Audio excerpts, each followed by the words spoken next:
Viva Culture, l'actualité des arts vue par l'association Maison de la Culture du Havre. Présentée par Isabelle. Viva Culture, l'émission de la culture dans toutes ses découvertes. Bonjour à toutes, bonjour à tous. Toute notre équipe est heureuse de vous retrouver pour cette émission de Viva Culture. Patrick Duché dans Musique Culte continue la saga de Nick Cave. Il nous présente l'album Carnage de 2021, composé avec Warren Ellis.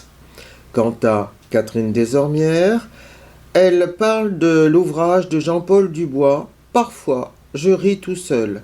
Et Annie Drogou interview Pierre Saillet d'Artisans du Monde.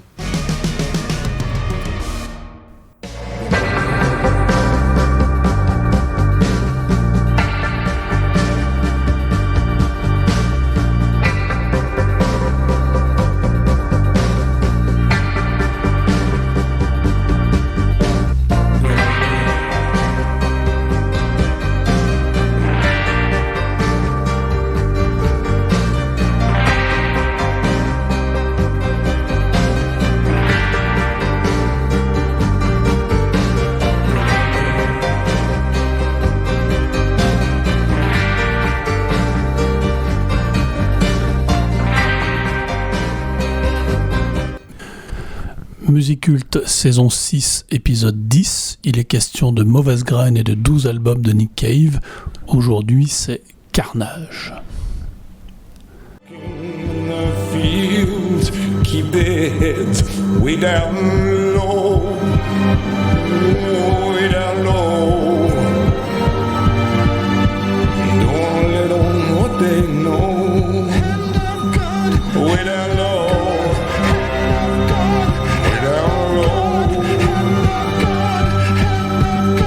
Grab those pennies, count them 10. Grab those pennies, count them 10. Hand of God, never come back up again. Let the river cast its spell on me.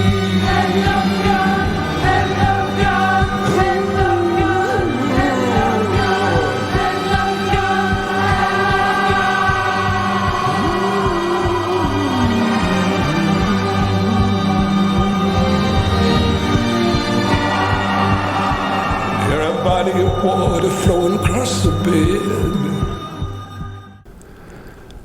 Petite digression dans cette chronique dont les Bad Seeds seront absents, quoique représentés par l'un de ses membres les plus éminents, en la personne du polyinstrumentiste Warren Ellis.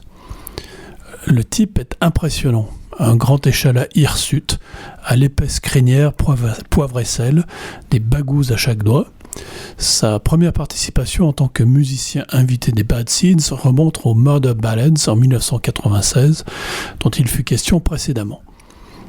Ellis fait partie intégrante du groupe de studio et live depuis The Boatman's Call en 1997, où il officie au violon, à la guitare et au synthé et autres bidouillages électroniques, particulièrement présents depuis l'album Skeleton Tree en 2016. Mais Ellis est bien plus qu'un musicien d'appoint. Au fil des ans, il a succédé à Mick Harvey et est devenu le musical director sur scène et très impliqué dans tous les aspects de production des albums des Bad Seeds. Étant australien et membre fondateur du combo de rock expérimental The Dirty Three, il croise plusieurs fois le chemin de Cave au début des années 90, allant même jusqu'à partager la scène lors de festivals, notamment lors du Big Day Out en janvier 96. Il est marié à une Française, Delphine, et vit à Paris depuis 1998. C'est une personnalité hors du commun. De toute façon, il faut vraiment avoir une personnalité forte pour faire partie des Bad Seeds, et il est passionné par tout ce qu'il entreprend.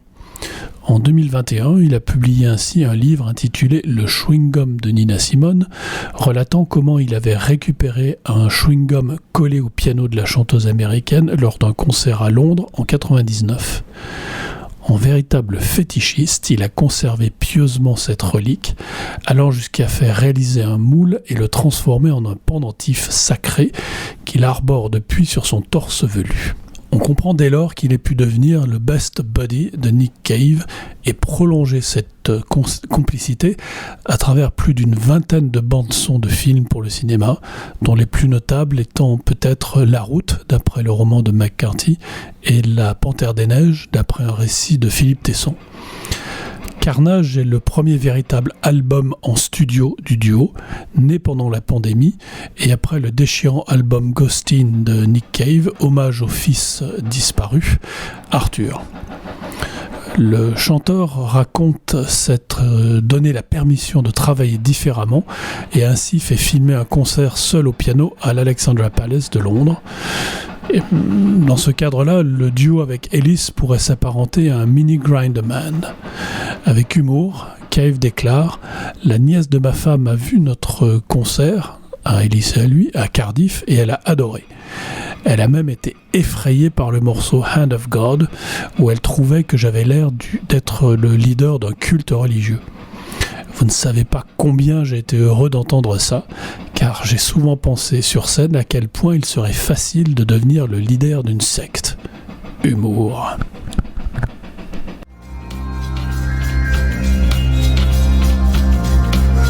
Trees are black in history. Let's drag us down to our knees. In a cold time, everyone dreams of dying. Now wherever you are, darling, I'm not that far behind.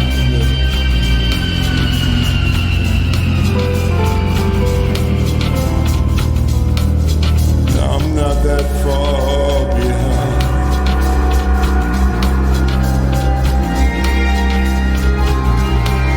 By the side of the road is a thing with horns that steps back into the trees and a child is born. Upon this trembling earth displays each day, thrown across the hallucination of your hair. A strip of ordinary sun, a biblical sun, a colonial sun, an enlightened sun, the same sun, made always glorious at your head. Désormais, les préoccupations et inspirations de Cave sont plus liées à l'état du monde, ce qui explique le titre que l'on pourrait assimiler à Hécatombe. Dans une longue interview accordée au mensuel britannique Uncut en octobre 2021, Warren Ellis dit de Cave qu'il est capable de dénicher un potentiel universel au milieu d'un océan de notes. Le violoniste explique à Laura Barton qu'il a besoin des autres pour pouvoir pleinement s'exprimer. Selon lui, Cave considère que sa relation à la musique est la même que la sienne vis-à-vis des mots. Il est sans cesse en train d'aiguillonner telle ou telle idée jusqu'à ce qu'elle puisse aboutir. Carnage est un disque dense de 8 titres seulement, rempli de chants de lavande et de poulets abattus. C'était une réponse au sentiment de ne vivre une vie qu'à moitié. Quant à Ellis, il avoue que sans la pandémie, il n'aurait pas pu non plus travailler avec Marianne Faithfull sur l'album She Walks in Beauty, alors que la chanteuse culte des années 60-70 se remettait tout juste d'un Covid. Ellis explique du reste avoir retrouvé le même état d'esprit qu'il habitait au moment des débuts de son groupe, The Dirty Three, la même envie de jouer, de prendre des risques. Il ajoute « Il faut avoir un peu peur de tenter quelque chose d'autre, sinon le jeu n'en vaut pas la chandelle. » Du reste, la démarche créative pour Carnage, bien que différente de celle de Grinderman ou des Bad Seeds, voire de leur travail en commun avec Cave sur une bande originale de film, repose sur une trame narrative commune, un dialogue en continu alliant paroles et musique. Il explique « Quand on reste dans sa zone de confort, quand on imite quelque chose qu'on aime bien, comme T-Rex par exemple, on n'est pas particulièrement créatif. Il faut essayer de se laisser surprendre par des choses qu'on ne connaît pas. I'm a sea foam woman rising from the spray. Yeah, I'm coming to do you harm.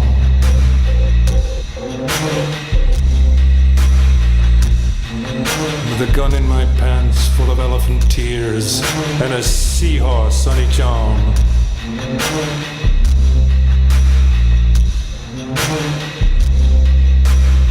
With my elephant gun of tears, I'll shoot you all for free.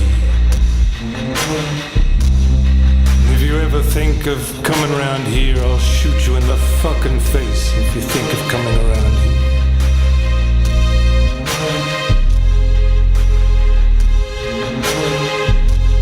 I'm an ice sculpture melting in the sun.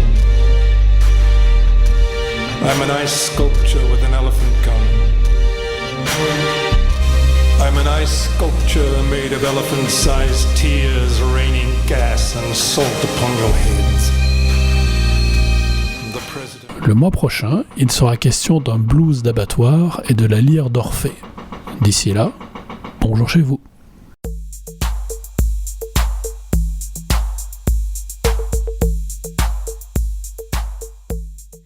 « 10 minutes chronique », une émission de Viva Culture par Catherine Desormières. Vous arrive-t-il de prendre un livre au hasard dans votre bibliothèque ou dans n'importe quelle bibliothèque ? Personne n'est obligé d'en avoir une. Celles publiques sont parfaites, les clubs de lecture aussi. Bref, aujourd'hui j'ai pris un livre au hasard, enfin presque. Passant devant la ligne de titres qui se soutenaient les uns les autres à angle droit, j'ai détruit sa belle ordonnance en soustrayant un mince volume. Un livre de poche. C'est le titre sans doute qui a présidé à ce geste impulsif. Un titre qui induit davantage la folie que la joie. Un titre qui semble bien recouvrir une blessure. Celle des clowns peut-être, ce clown au nez rouge qui rit quand on lui botte le cul. Alors oui, j'ai eu envie d'en ouvrir les pages. Et voilà ce que j'ai redécouvert d'un livre que j'avais oublié, que j'ai lu il y a longtemps. Oh, ce n'est pas une œuvre inoubliable, la preuve, et pardon à l'auteur, mais un petit chef-d'œuvre. D'ailleurs, pour un autre ouvrage, l'auteur a reçu le Grand Prix de l'humour noir en 1991, le prix France Télévisions en 1996, le prix Femina en 2004 et aussi le prix Goncourt en 2019. Le livre qui est arrivé par hasard entre mes mains n'a pas eu de prix, mais peut-être est-ce parce qu'il s'y égrène des nouvelles et pas un roman. Il doit pourtant exister un prix pour les nouvelles, non ? Ah si, le prix Goncourt de la nouvelle, créé en 1974. D'ailleurs, après réflexion, je dois ajouter que l'auteur de l'ouvrage que je tiens là a été récompensé par ce prix en 2018. Mais ce n'était pas pour celui dont je vous lis maintenant la première nouvelle. Parfois, je ris tout seul. Je ris de choses qui ne feraient rire personne d'autre. J'ai déjà perdu des boulots à cause de ça. Je ne peux pas me retenir. La dernière fois, c'était sur un chantier. Je faisais du plâtre au moment où l'électricien a pris une grosse châtaigne en trafiquant des fils. Il était complètement sonné. Alors le chef est arrivé et lui a fait le bouche à bouche. De là où j'étais, on aurait vraiment cru qu'il lui roulait une pelle. D'imaginer ces deux gros, ça a commencé de me faire tordre. Plus je me bidonnais, plus je pensais « Arrête tes conneries, c'est pas le moment !» J'avais pas fini de me répéter ça que l'adjoint du chef, il me dit « Arrête tes conneries, c'est pas le moment !» C'est ça qui m'a fait exploser. Alors le chef s'est arrêté de souffler dans la bouche de l'électricien et a gueulé « Foutez-moi ce type dehors !» Je riais tellement qu'il a fallu qu'il me porte. Le livre s'intitule « Parfois je ris tout seul » et l'auteur, c'est Jean-Paul Dubois. C'est la jolie fille du roi, ce qui a perdu son poids, ce qui a perdu son poids. Qui a perdu le poids des doigts. Qui a perdu le poids sans foi. Son poids des doigts, son poids, tu n'as qu'à rigoler. C'est la jolie fille du roi, ce qui a perdu son poids, ce qui a perdu son poids. Qui a perdu le poids du cou. Son poids des genoux, son poids des doigts, son poids, tu n'as qu'à rigoler. Page 76. Parfois ça me prend dans la rue. Je relève le col de mon imperméable, je glisse mes mains dans les poches, j'adopte une démarche chaloupée, je me compose un air mauvais et je dévisage les passants. En me voyant, il me semble que même Bayer-Lansky prendrait peur et changerait de trottoir. Mais je dois me rendre à l'évidence. Jusqu'à présent, je n'ai jamais réussi qu'à effrayer des pigeons. Page 17. Chaque fois que j'appelais chez elle, je tombais sur son répondeur. Un jour, sachant qu'elle était dans son appartement, je lui ai laissé ce message. « Je suis devant un téléphone cerné par les loups. Il y en a au moins 12. Sachant que je mesure 1,82 m et qu'un loup dévore 15 cm d'homme à la minute, tu as exactement 12 minutes pour me rappeler. » J'ai attendu 1 heure devant le combiné. Et puis je me suis rendu compte que j'avais oublié de lui donner mon numéro. Faut dire qu'avec tous ces loups autour, je n'avais pas toute ma tête. Jean-Paul Dubois a titré un de ses romans « La vie me fait peur ». À ce qui nous fait peur, à ce qui risque de nous blesser, il convient sans doute d'en rire. Il suffit de faire un effort. Il est sans doute possible de trouver ce qui va nous faire rire tout seul. Imaginer le saugrenu, le ridicule, le loufoque. Imaginer d'impossibles provocations. On peut rire alors pour soi et attendre des jours meilleurs. Mais alors ce rire, quoi qu'il veuille cacher, laisse entrevoir les traces d'une ironique mélancolie. Page 114. Ce matin, j'ai reçu une carte postale du Canada, représentant un lac survolé par des échassiers. Au dos, il y avait un petit mot de mon fils, disant simplement « L'outarde est un oiseau migrateur qui survole le Québec en avril et en mai. » Je suis resté assis un long moment à tourner et retourner cette phrase dans ma tête. Je ne pouvais pas comprendre comment un fils pouvait mépriser à ce point son père pour lui écrire de pareilles choses. Page 68. Devant ma porte, les jeunes pousses de bambou qui sortent de terre soulèvent des dalles de béton de près de 30 kilos. En période de croissance, ces bambous poussent de 20 cm par jour, alors qu'il m'a fallu 20 années pour m'étirer de 182 cm. Je crois que rien au monde ne possède et ne communique une telle envie de vivre que les bambous. Alors chaque printemps, quand j'aperçois leurs yeux pointus jaillir du sol, j'annule mes voyages, je décroche mon téléphone. Je ne vois plus personne et je m'assieds devant ces tiges pour les regarder grandir. Page 62. Quand je vais chercher le courrier, j'espère toujours trouver dans la boîte la lettre d'une fille que j'aurais connue autrefois, qui m'écrirait pour me dire que malgré le temps, elle n'a jamais pu m'oublier et que son désir le plus cher est de me revoir, même quelques heures. Au lieu de cela, chaque matin, je récolte des réclames pour des coupes de cheveux à bas prix et des offres promotionnelles de rasoirs électriques. Hier, j'ai même eu droit à une publicité pour des pizzas livrées à domicile. J'en ai commandé une. Elle était pas mal. Page 70. Je me demande combien de temps vit une mouche. Je me demande s'il y a des mouches malades, des mouches fragiles, des mouches cinglées. Je me demande ce que voient les mouches quand elles se promènent sur une fenêtre. Je me demande si les mouches ont des rhumatismes ou de l'arthrose. Je me demande si les mouches sont jalouses ou possessives. Je me demande si les mouches me reconnaissent, si quand je dors, elles viennent téter ma salive au coin de mes lèvres. Page 96. Excuse-moi, mais je ne t'écoute plus. Je ne parviens plus à m'intéresser à tes problèmes. Peut-être ai-je changé, mais je n'éprouve plus de compassion. N'essaie pas de m'expliquer quoi que ce soit. Je déteste les gens qui expliquent, et tout autant ceux qui comprennent les malheurs des autres en prétendant les partager. Je n'ai aucun conseil à te donner. Je ne donne jamais de conseils. Je ne sais rien de rien.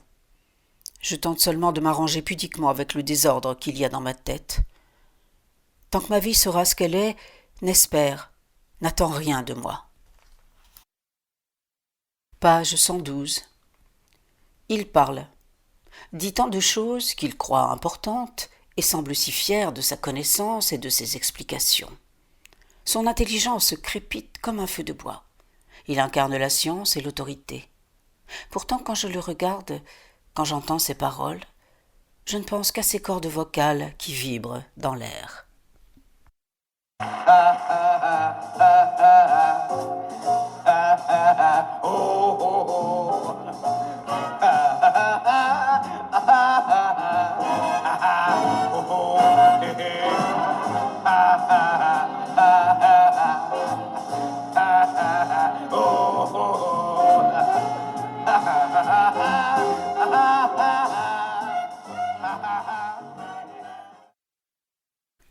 Dix minutes chroniques dans Viva Culture, sur Westrack Radio et en podcast.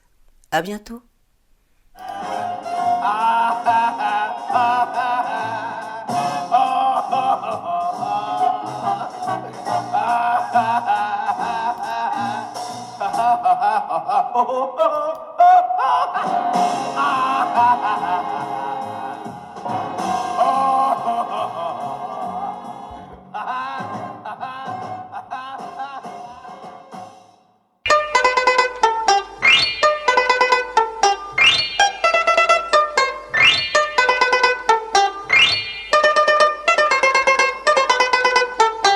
Bonjour, aujourd'hui nous sommes en compagnie de Pierre Saillet.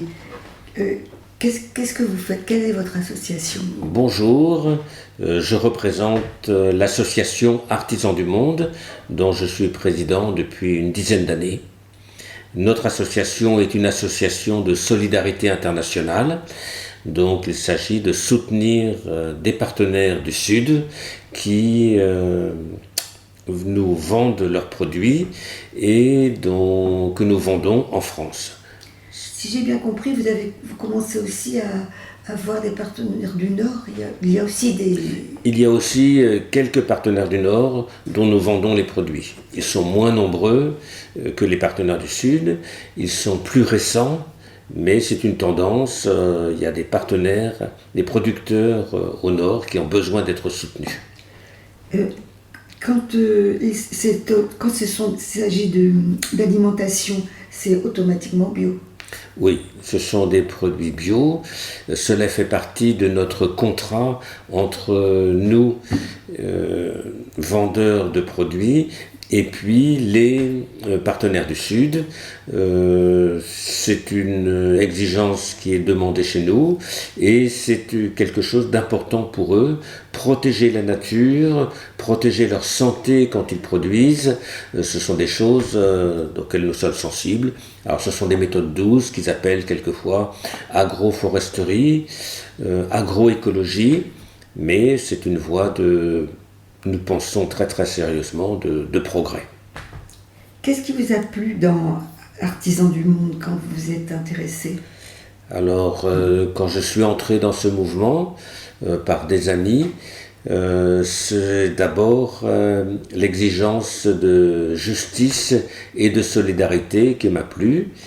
Donc, en s'engageant avec Artisans du Monde, on peut travailler à construire un monde plus juste. Est-ce que vous pensez que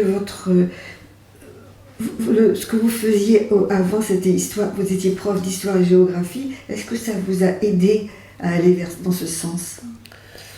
Oh ben oui, certainement. La partie solidaire, la découverte de la solidarité que j'essayais d'apporter à mes élèves, c'était un peu une préfiguration de ce que j'ai pu faire à la retraite. Quand j'étais enseignant, je n'avais pas le temps de m'engager autant dans une association, mais quand je suis parti à la retraite, j'ai pu m'engager beaucoup plus intensément et beaucoup plus fortement pour ce mouvement. Quelles sont vos actions au Hangar Zéro? Alors, au Hangar Zéro, tiers-lieu de transition sur le territoire du Havre, nous avons une boutique, enfin plutôt un espace dans une boutique partagée. Et puis, je m'occupe de questions d'éducation, d'animation, de lien avec le quartier, en compagnie de salariés. Je ne suis pas salarié, je suis bénévole, mais il y a des salariés qui essaient de développer cette action importante dans un quartier encore pauvre. Enfin, c'est un quartier en transition, mais il reste une population défavorisée. Est-ce que vous faites des conférences, des débats, Alors, par rapport à ces sujets-là, oui, nous avons essayé de créer des liens avec les derniers constructeurs de navires au Havre, l'association ACH, ADIAS ACH. C'est une association qui a continué et hérité du patrimoine des derniers constructeurs de bateaux au Havre. Nous travaillons aussi avec les dockers pour faire connaître le travail du quartier. Le hangar 0 est situé au bord d'un bassin, le bassin fluvial, qui était autrefois très animé. Aujourd'hui, c'est un vrai désert. Il y a une promenade qui a été aménagée le long du quai, mais le bassin est quasiment vide. Il y a juste un club de kayak polo qui met un peu d'animation dans l'eau. Mais faire connaître l'activité du port, ça me paraît important. C'est donner des éléments de mémoire aux gens du quartier qui l'ont pour beaucoup perdu. Et sinon, vous faites une animation le mercredi aussi? Alors le mercredi, pendant l'été, je participe à des animations qui sont appelées pieds d'immeuble. Il s'agit de proposer aux habitants du quartier, il y a deux grandes résidences, une qui s'appelle Maison Blanche et l'autre qui s'appelle Maison Rouge, le long de l'avenue de l'Amiral Mouchet. Et puis ce sont des animations, il y a des animations musicales, il y a des animations maquillage, il y a des animations dessin, il y a des animations musique. Et la dernière manifestation, mercredi dernier, c'était un grand pique-nique organisé pour les habitants du quartier. Alors on n'a pas eu beaucoup de monde, mais après ça fait quelquefois un petit peu peur quand la première édition. Vous vous êtes mis derrière le fourneau du coup? Oui, j'ai fait une salade de pâtes. Vous n'êtes pas trop engagé, quoi. Voilà, non, je ne me suis pas engagé dans la grande cuisine. Mais il faut quelque chose qui soit facile à transporter bien aussi, sûr, quoi. Parce que on amène la nourriture sur le terrain. Vous faites partie d'une AMAP aussi? Alors, il y a une AMAP qui a été créée un peu aussi pour faire un lien entre les habitants du quartier et un certain nombre de producteurs. Un maraîcher de Gonneville, c'est un producteur de pain qui a été avant instituteur et puis qui a changé de voie. Il y a une productrice d'œufs, il y a une productrice de produits laitiers, un producteur de pommes. Donc il s'agit de soutenir des producteurs locaux en alimentant un certain nombre de familles. Actuellement, je vois il y a un peu plus de 30 familles qui viennent tous les mardis chercher un panier de légumes ou de pain ou de pommes. Enfin, on n'est pas obligé de tout prendre, quoi. On peut choisir dans cette offre, mais ou bien tout ou bien une partie, quoi. Et ces personnes qui ont déjà un métier, un travail, en plus, ils ont une haute idée de ce qu'ils font, de leur... Alors, oui, à Artisans du Monde, les bénévoles sont réunis par ces valeurs de solidarité et de justice qui nous semblent très importantes pour construire un monde juste. Actuellement, le monde s'est brutalisé en quelque sorte, on peut dire, avec les décisions américaines, enfin les décisions de l'équipe de M. Trump, qui nous paraissent catastrophiques. Donc c'est pour ça que nous pensons vraiment important de maintenir des liens de solidarité, parce qu'au-delà de la vente de produits, ce sont des rencontres humaines, c'est la connaissance de l'autre que nous cherchons à développer. Il est arrivé que notre fédération nous aide à rencontrer des producteurs du Sud. Par exemple, il y a quelques années, un producteur du Sénégal, une jeune femme et puis un artisan était venu en France nous rencontrer. Le courant est très bien passé. Et l'année d'après, ils nous ont dit maintenant c'est à votre tour de venir chez nous pour nous découvrir. Donc c'est au-delà des produits, des rencontres humaines d'une grande richesse que nous arrivons à avoir, pas tous les ans, mais régulièrement. Vous faites partie aussi du bureau national. Oui. Alors le bureau, je fais partie du bureau de la Fédération Artisans du Monde. Nous sommes organisés en fédération. Il y a à peu près une centaine d'associations locales. En Normandie, nous étions 7 ou 8. Il y a des associations qui ont fermé, mais il reste une association active à Fécamp, à Louviers, à Évreux, à Saint-Lô, à Caen, donc à Harfleur et au Havre, à Alençon. Et nous organisons des réunions régionales pour nous renforcer, pour nous mettre au courant, pour partager les bonnes idées. Et le travail de la fédération au niveau national, de lancer des campagnes, plaider auprès des décideurs pour un monde plus juste et changer les règles du commerce international. Des projets. Alors des projets proches, nous avons un festival de cinéma qui s'appelle Alimentaire, qui propose des projections débats liées aux questions d'agriculture et d'alimentation. Alors nous avons une séance le 16 octobre à l'Université populaire de Montivivier, à 18h à l'Abbaye. Il y aura une projection au Hangar Zéro le 14 novembre sur un film qui met en hommage le travail des femmes du Cameroun dans la défense de leur environnement, des forêts, de la mangrove et de la situation difficile des productrices. Il y a une femme qui est ingénieure agronome, je crois la première ingénieure agronome du Cameroun, qui dit maintenant la défense de notre défense, c'est nous les femmes qui devons la mener. Souvent les femmes. Oui. Parce que le paysan, c'est souvent une paysanne. Oui. Donc, c'est très important de soutenir le travail des productrices, et nous, on y est particulièrement attentifs au niveau de nos associations, au niveau national également. Et puis, le dernier week-end de novembre, c'est notre grande expo-vente annuelle. Artisans du Monde reçoit à la salle de La Forge à Harfleur tous les gens qui veulent découvrir les beaux produits et les bons produits du commerce équitable et se rencontrer et partager nos exigences de justice et de solidarité. C'est comme à Harfleur, c'est la mairie qui vous a... Alors nous avons des très bonnes relations avec l'équipe municipale. C'est un partenariat qui date depuis le départ de l'association en 1996.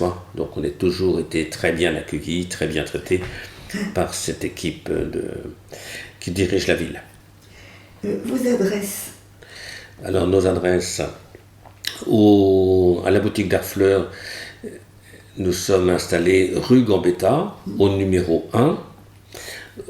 Au Havre, nous sommes installés au Hangar Zéro, dans la boutique partagée dont on a parlé tout à l'heure, au 37 quai de la Saône.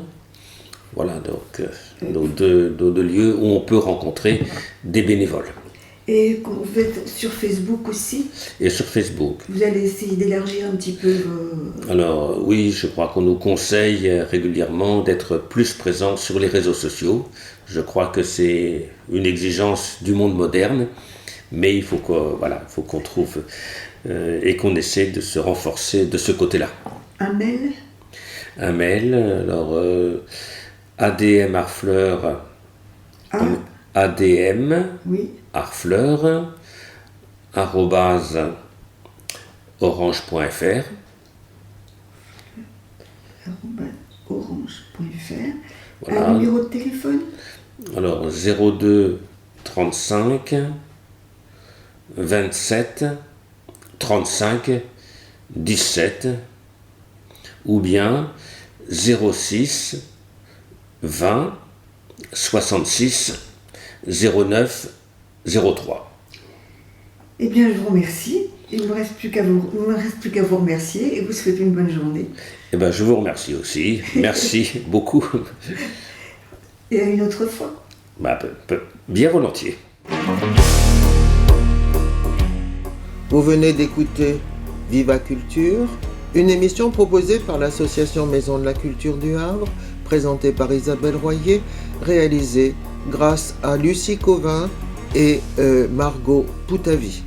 À notre agenda culturel, notez une exposition, Les clandestines de l'histoire. C'est à la médiathèque Léopold Sédar Senghor. Elle dure depuis le 16 septembre jusqu'au 29 novembre. C'est une exposition pour découvrir ou redécouvrir des figures de femmes qui ont laissé une trace dans l'humanité, mais n'ont pas été retenues par la grande histoire. À partir de planches de bande dessinée, venez découvrir les vies et les combats, par exemple d'Olympe de Gouges, de Kiki de Montparnasse, d'Alice Guy, d'Anita Conti, Joséphine Baker, etc. Voilà, je vous laisse en compagnie de notre semestriel que vous trouvez évidemment dans les lieux culturels, et puis je vous souhaite une bonne semaine en vous retrouvant dimanche prochain et à bientôt. Adhérez, réadhérez, au revoir.